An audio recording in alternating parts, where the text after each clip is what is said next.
With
the Limelight Pet Project, and today we are at Homeward Pet in Woodinville with Casey Bradley. And Casey, who do we have for adoption today? This is Lars, and he's a 4-year-old Great Dane lab mix.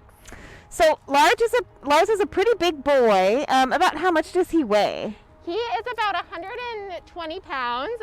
He is overweight, so he does need to lose a little bit of weight, but he will probably stay above 100. Aww. And how would you describe his personality? He is down, sit, down.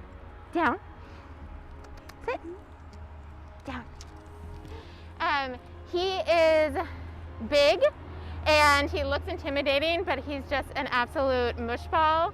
He is gentle and sweet, affectionate, cuddly. You can see how gently he takes treats. He's just wonderful. Well, and he also seems to be pretty smart. Some of the commands that you've been giving him, at one point he was laying down on the ground and you told him not to cross his legs that way, and he changed how his legs were crossed. Yeah, he's extremely smart. He picks up things really, really quickly. I mean, he really enjoys learning. It's something for his very active brain to do. And so he has a lot of fun doing it. So it's a really good bonding thing for the new family to do with him. And I love how handsy he is too. Yes, he uses his paws a lot. So how long has Lars been with Homeward Pet? He's really been on and off with us his whole life. His most recent stay started in June. Okay. And does he have any behavioral or health issues that might be making it harder for him to get adopted? Behaviorally, no. He's a little bit overweight, like I mentioned, but he does have anxiety that was undiagnosed for a long time. So he's on medication now, which has helped him a lot. And then just behavioral modification and lots of positive reinforcement, and he's doing amazing. Oh, what's your favorite thing about this big guy? I love how smart he is, and I love how sweet and cuddly he is. And he'll climb on top of you and want pets, and if you stop, he'll paw at you for more. Oh. Now, what type of home would he really thrive in? We're looking for an adult-only home for him, so things are consistent and predictable. With his anxiety, the more routine everything is, the better. And then no other animals for him. He's not really a fan of other animals. And a fenced backyard so he can run around and have space. So a house, not a condo or an apartment, fenced yard, no other animals, no children. That would be like on his top 10 list. Yes, yes. And what are some of his favorite things to do? He loves to play with squeaky toys, and he's very gentle with them. But toys seem to be his favorite thing to just hang around and just mellow out and chew on them. And then he loves to cuddle and eat. Those are his top 3. Well, and just watching him interact with you, I love how closely he watches everything that you do. He'll lean into you to the point that it almost looks like he's going to climb right into your lap.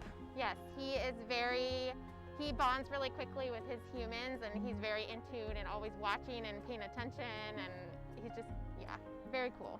And his face is so distinct, I would almost say that he has a soulful look to his eyes. He does. He has a very, very sweet, you can see right into his soul. So if he could talk, how would he describe his perfect day? I think it would involve food, playtime, lounging about with his humans, and some training, learning some cool tricks. What a good boy. What a good boy. Yeah, he's very sweet. He is. Yeah, and the fact that he's so big, but he's also looking for reassurance and he's a little bit anxious. I mean, that's such a sweet combination. He is wonderful. We just call him a big baby. Aww. So if somebody sees his segment and they think that they have the perfect home for him, how do they reach out to Homeward Pet? Yeah, so they can find us online at homewardpet.org. That's the best place to start, and they can find his profile and his photos and an application for him if they're interested.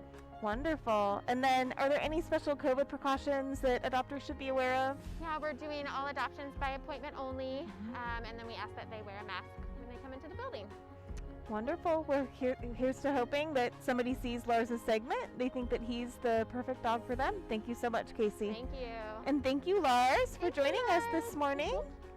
Oh, yeah. There you go. This has been Tracy with the Limelight Pet Project, and we shine the light on harder to adopt pets because their stories are worth telling.